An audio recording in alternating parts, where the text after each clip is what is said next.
మన ప్రభువైన యేసుక్రీస్తు నామములో మీ అందరికీ నా హృదయపూర్వకమైన వందనాలు. దేవుడి దినమంతా మీకు తోడై ఉండి మిమ్మల్ని ఆశీర్వదించి దీవించి కాపాడును గాక.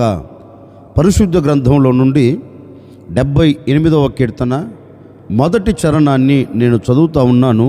మీ పరిశుద్ధ గ్రంథమైన బైబిల్ తెరిచి చూడండి. నా జనులారా, నా బోధకు చెవియొగ్గుడి, నా నోటి మాటలకు చెవియొగ్గుడి.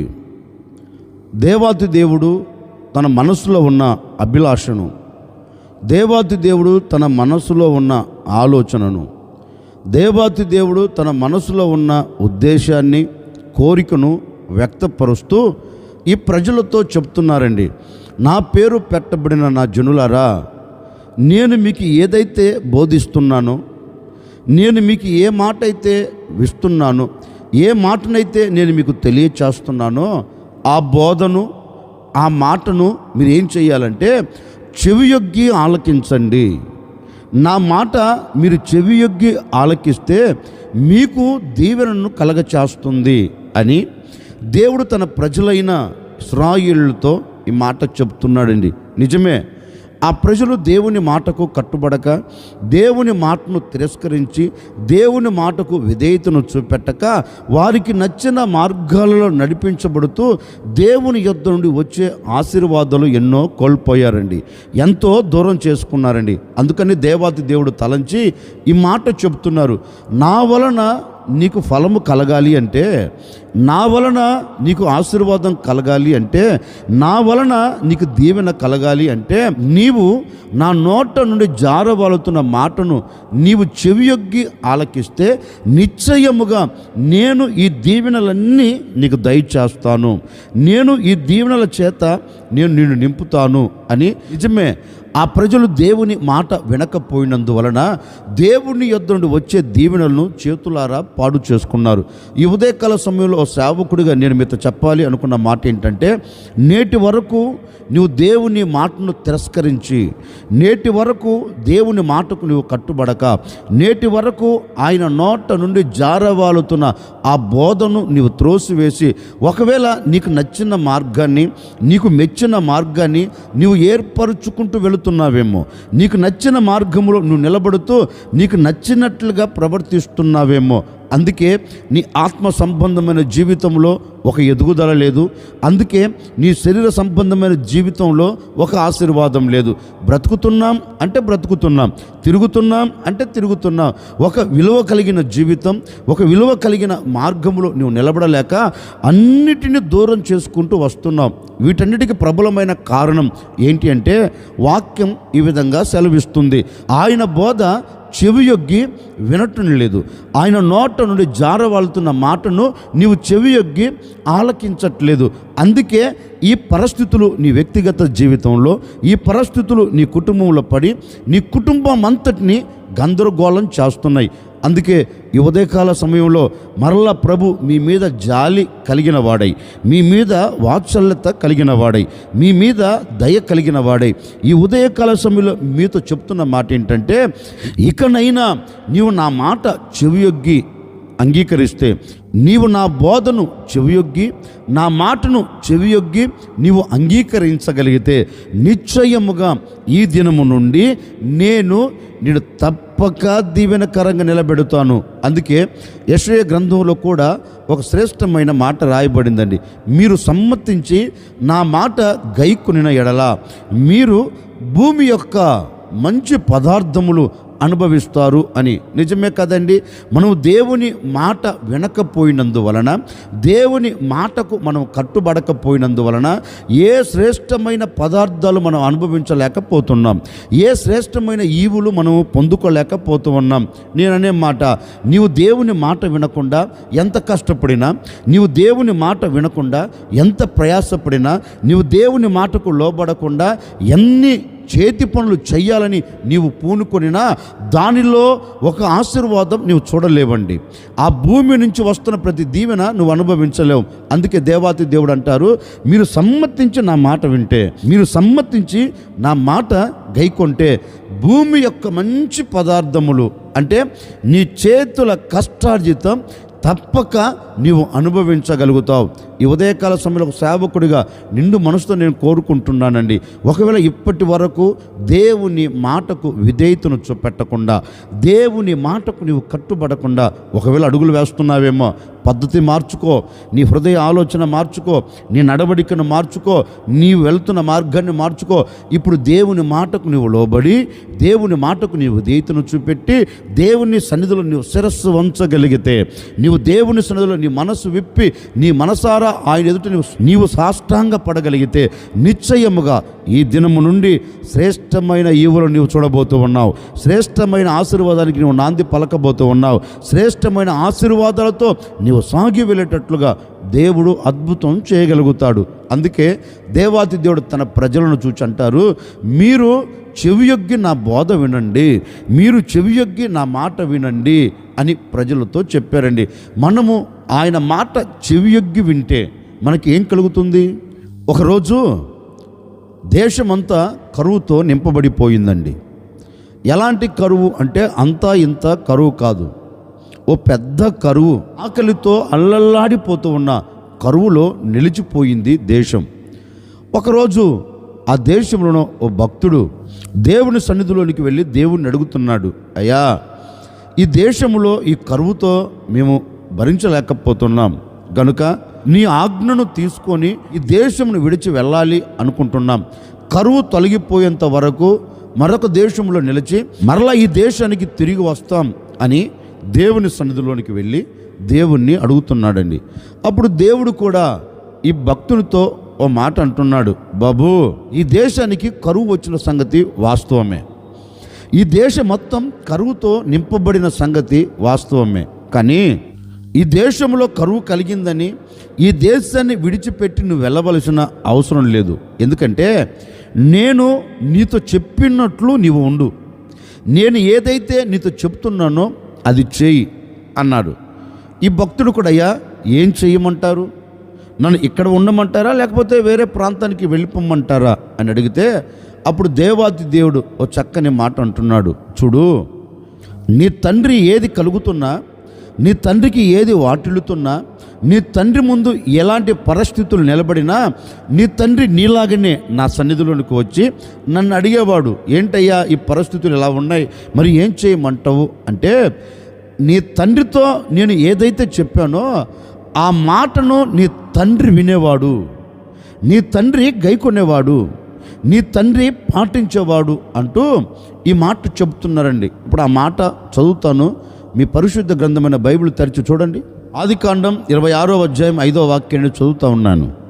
ఏలయనగా అబ్రహాము నా మాటను విని నేను విధించిన దాన్ని, నా ఆజ్ఞలను, నా కట్టడలను, నా నియమములను గైకొనినని చెప్పెను.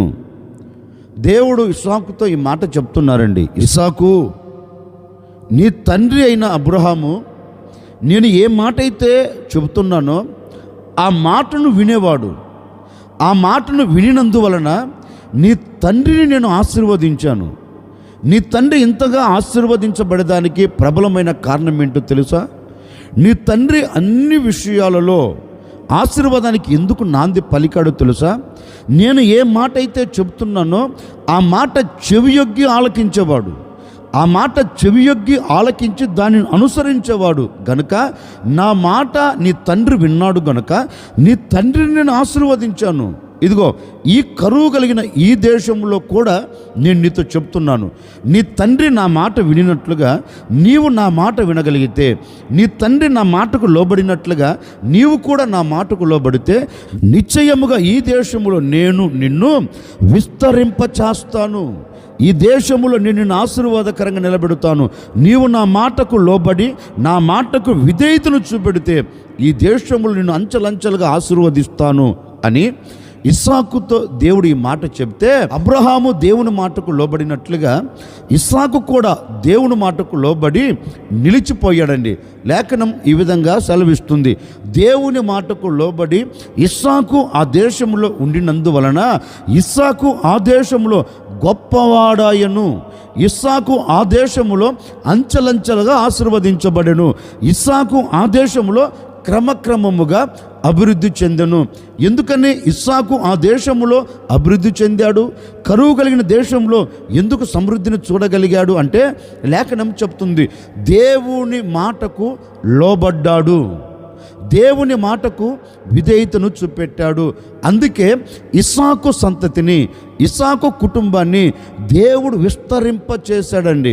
ఈ ఉదయకాల సమయంలో నేను కూడా మీతో చెప్పాలి అనుకున్న మాట ఏంటంటే, మరి నీ కుటుంబం ఎందుకు ఆశీర్వాదకరంగా నిలబడట్లేదు?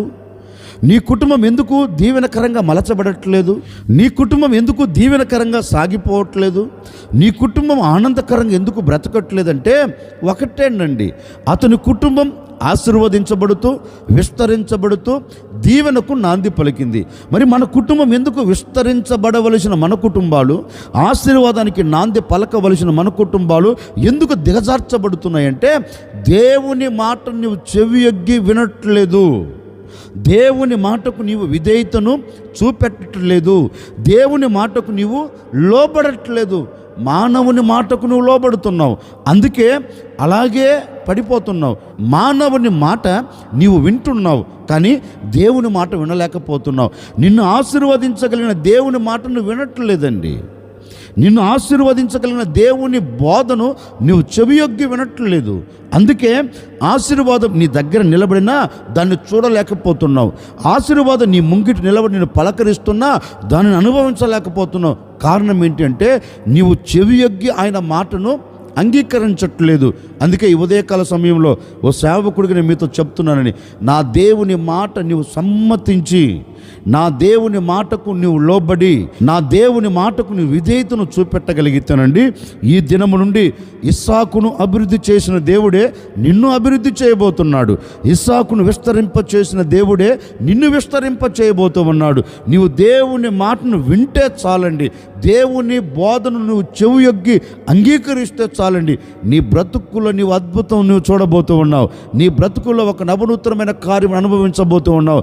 దేవుని మాటను వింటాను, దేవుని మాటకు లోబడుతానని మనసు విప్పి మనసారా ఆయన పాదాలు పట్టుకొని నువ్వు ఆయనను అడగగలిగితే తప్పక నేను ఆశీర్వదించగలిగిన దేవుడు హస్తమును చాపబోతూ ఉన్నాడు. ఆయన చేతుల దాచబడిన ప్రతి ఈవులు నీవు పొందేటట్లుగా అద్భుతం చేయబోతూ ఉన్నారు. ఈ ఉదయకాల సమయంలో నువ్వు తీసుకోవలసిన ఒకే ఒక చిన్న నిర్ణయం, దేవుని మాట నీవు చెవియొగ్గి వింటే తప్పక నా దేవుడు నిన్ను విస్తరింప చేయబోతూ ఉన్నాడు, నిన్ను అంచెలంచెలుగా అభివృద్ధి చేయబోతూ ఉన్నారు. దేవుని మాట మనం వినేదానికి కొంచెం కష్టంగానే ఉంటుంది. పరిశుద్ధ గ్రంథంలో ఒక చక్కని మాట రాయబడిందండి. ఏమని రాయబడిందంటే, ఈ ఇశ్రాయేల్ దేశాన్ని పరిపాలన చేస్తున్న రాజు ఒకరోజు ఒక నిర్ణయం తీసుకున్నారు. నేను ఆ దేశం మీదకి యుద్ధానికి వెళ్తే జయాన్ని చూడగలుగుతానా అని చాలామంది ప్రవక్తలను పిలువనంపించారు. అందరూ ప్రవక్తల నోట వచ్చిన మాట ఏంటంటే, రాజా నువ్వేం కంగారు పడవలసిన అక్కర్లేదు, నిశ్చయముగా ఆ దేశం మీద నువ్వు జయం పొంది తిరిగి రాగలుగుతావు అన్నారండి. ఈ రాజు కూడా ఎంతో ఆనందకరంగా ఎంతో సంతోషకరంగా ఉన్నాడంటే, ఇక నాకు తిరుగులేదు అన్నట్లుగా, ఇక నాకు తిరుగులేదు అన్నట్లుగా సంతోషాన్ని వ్యక్తపరుస్తున్నారండి. అంతలో మరొక రాజు అంటారు, మరొక ప్రవక్త ఈ దేశంలో లేరా అని అడిగితే ఆ రాజు అంటారు, ఉన్నారు, కానీ ఏ ఒక్కరోజు కూడా నాకు అనుకూలంగా అతను మాట్లాడడు, ఏ ఒక్కరోజు నాకు అనుకూలంగా అతడు చెప్పడు, ప్రవచించడు. అంటే ఈ రాజు ఇశ్రాయేల్ దేశాన్ని పరిపాలన చేస్తున్న రాజుతో అంటారు, సరే అతనిని కూడా పిలువనంపించండి, అతని నోట ఏ మాట ఉందో అది కూడా తెలుసుకుందాం అన్నారు. ఆ ప్రవక్తను పిలువనంపించారు. ఆ ప్రవక్త కూడా ఈ రాజుల ఎదుట నిలబడ్డారు. ఇప్పుడు ఈ రాజులు అడుగుతున్నారు, మేము రామోత్ గిలాదు మీదకి యుద్ధానికి వెళుతున్నాం, ఆ యుద్ధంలో మాకు జయం కలుగుతుందా అని అడిగారు. అప్పుడు ఈ ప్రవక్త ఓ చక్కని మాట అన్నారండి, యెహోవా ఇలాగూ సెలవిచ్చుచున్నాడు, యెహోవా ఈ మాట నీకు తెలియచేయమన్నారు, రాజా నీవు రామోత్ గిలాదు మీదకి ఒకవేళ యుద్ధము చేయుటకు నువ్వు పూనుకొని అడుగులు వేసినా నిశ్చయముగా ఈ యుద్ధములో నీకు అపజయము కలుగుతుంది, నీకు అపజయము కలిగి నీ దేశం శత్రువుల చేతికి చిక్కబడుతుంది, గనుక ఈ యుద్ధానికి దేవుడు వెళ్ళవద్దు అని చెప్పారు అని చెప్తే, అప్పుడు ఆ రాజు అన్న మాట అంటే తెలుసండి, చూడు ఇతడు నాకు ప్రతికూలంగా మాట్లాడుతూ ఉన్నాడు, అనుకూలంగా మాట్లాడటం లేదు. నాకు అనుకూలంగా మాట్లాడడు అని నాకు తెలుసు, నాకు ప్రతికూలంగా ప్రవచిస్తాడని తెలుసు, అందుకే నేను ఇతన్ని పిలవనంపలేదు. అప్పుడు ఈ ప్రవక్త అంటాడు, కాదయ్యా, నీ క్షేమము కోరిన వాడునే చెప్తున్నాను. యెహోవా ఇలాగూ నీతో చెప్పమన్నాడు, దేవుని మాటని నీకు తెలియచేస్తున్నాను. ఒకవేళ సాహసించి వెళితే నీకు దీవెన కలగదు, నీవు సాహసించి అడుగులు వేస్తే నీకు ఆశీర్వాదం కలగదు, అపజయం కలుగుతుంది. నా మాట విని వెళ్ళవద్దు అన్నాడండి. వెళ్ళకుండా ఆగాడండి. దేవుని మాటను తిరస్కరించి అడుగులు వేసి వెళ్ళాడు. ఏం కలిగింది? అపజయం కలిగిందండి.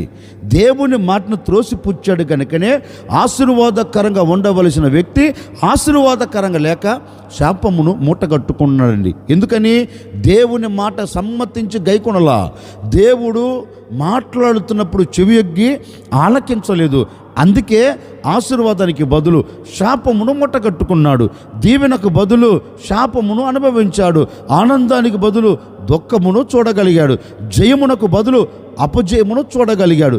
ఎందుకని అంటే దేవుని మాటను ఉల్లంఘించినందువలన ఈ రోజున సంఘములో, సమాజంలో అండి దేవుని నమ్మిన వ్యక్తులే దేవుని మాటను తిరస్కరించుచు, దేవుని మాటను కాళ్ళతో తన్నుచు, అంటే వారికి అనుకూలంగా మాట్లాడుతూనేమో ఆనందకరంగా ఉంటారు. వాక్యము వారితో మాట్లాడుతుంది అనుకోండి, ఆనందకరంగా సంతోషకరంగా గంతులు వేయగలుగుతారండి. అదే కానీ ఒక హెచ్చరికతో కూడిన దేవుని మాట, సరిచేయగలిగిన దేవుని మాట వారి హృదయము లోనికి వెళ్ళి హృదయాన్ని తాకుతూ ఉంటే ఏమైపోతారంటే ఆ మాటను ఉల్లంఘించి అడుగులు వేస్తారు. అడుగులు వేస్తున్నందువల్లనే ఈనాటి వరకు పతనమైపోతున్నావు. అడుగులు వేస్తున్నందువలనే ఈనాటి వరకు దిగజార్చబడుతున్నావు. అడుగులు వేస్తున్నందువలనే దేవుని మాటను తిరస్కరించి ముందుకు సాగి వెళుతున్నావు కనుకనే జయము పొందలేకపోతున్నావు. ఈ ఉదయకాల సమయంలో ఒక సేవకుడిగా మనసారా నేను మీతో చెప్తున్నానండి, నీవు దీవెనకు నాంది పలకాలన్నా, నీవు జయము పొందుకొని సాగి వెళ్ళాలన్నా, నీవు దేవుని మాటను సమ్మతించి గైకొనగలిగితే నిశ్చయముగా నీవు ఏ చోట నిలబడినా, ఎక్కడ నీవు ఏది ప్రారంభిస్తున్నా అక్కడ ఆశీర్వాదానికి నీవు నాంది పలకబోతూ ఉన్నావు, అక్కడ జయానికి నీవు నాంది పలకబోతూ ఉన్నావు. జయముతో నా దేవుని సాగనంపబోతూ ఉన్నారు. అందుకని దేవుని వాక్యం సెలవిచ్చినట్లుగా నీవు దేవుని మాటకు చెవియొగ్గి నీవు ఆయన మాట ఆలకిస్తే లేఖనమంటుంది, తప్పక నేను నిన్ను విస్తరింపచేస్తాను. అందుకే సాక్షాత్తుగా దేవుడే చెబుతున్నారు, నా బోధ చెవియొగ్గి, నా నోటి మాటలను చెవియొగ్గి వినండి. నా మాట మీరు చెవియొగ్గి వింటే తప్పక నేను మిమ్మల్ని విస్తరింపచేసి గొప్ప జనముగా నీ సంతతిని నేను ఆశీర్వదించి అనేకులకు నీ కుటుంబం నీవు సాక్షులుగా నిలబడేటట్లుగా నేను చేయబోతున్నాను అని ఈ ఉదయకాల సమయంలో నా దేవునితో మాట ఇస్తున్నారు. నా దేవుని మాటకు కట్టుబడండి. నా దేవుని మాటను శిరస్సు ఉంచి మీరు అంగీకరించండి. నా దేవుని మాటకు మీరు విధేయతను చూపెట్టండి. ఈ దినము నుండి నీవు, నీ కుటుంబం, నీవు నీకు కలిగిన సమస్తమును నా దేవుడు విస్తరింపచేయునుగాక. నీ వ్యాపారంలో ఒక ఆశీర్వాదం కలుగునుగాక, నీ చేతి పనులో ఒక ఆశీర్వాదం కలుగునుగాక, నీ కుటుంబానికి ఒక ఆశీర్వాదం కలిగి ఈ దినమంతా నీవు సంతోషకరంగా సమాధానకరంగా సాగి వెళ్ళుదువుగాక. తల వంచున ఒక చిన్న ప్రార్థన. ఆశ్చర్యకరుడా మీకు స్తోత్రాలు చెల్లిస్తూ ఉన్నాము తండ్రి. నిజమే, నీ మాట వినక, నీ మాట చెవియొగ్గి మేము ఆలకించక ఎన్నో సందర్భాలలో గొప్పగా కూల్చబడుతూ వచ్చాం. ఈ ఉదయకాల సమయంలో మేము మాటలు వింటున్నాం. నీ మాట ఇక మీదట చెవియొగ్గి మేము అంగీకరించబోతున్నామయ్యా. తప్పక మమ్మల్ని ఆశీర్వదించండి, తప్పక మమ్మల్ని దీవించండి. ఈ దినము నుండి నీ మాటకు మేము శిరస్సు ఉంచుతున్నాం కనుక మమ్మల్ని, మా కుటుంబాలని, మమ్మల్ని మాకు కలిగిన సమస్తములో ఒక అభివృద్ధి కలుగునట్లుగా సహాయం చేసి నడిపించమని, ఈ దినమంతా కూడా నీ సన్నిధిని మాతో కూడా పంపి మాకు క్షేమమును దయచేయమని యేసు నామములు అడిగి వేడుకొనుచున్నాము తండ్రి, ఆమెన్. ఈ దినమంతా నా ప్రభు కృప మీకు తోడై ఉండి మిమ్మల్ని ఆశీర్వదించి విస్తరింపచేసి గొప్ప చేయునుగాక.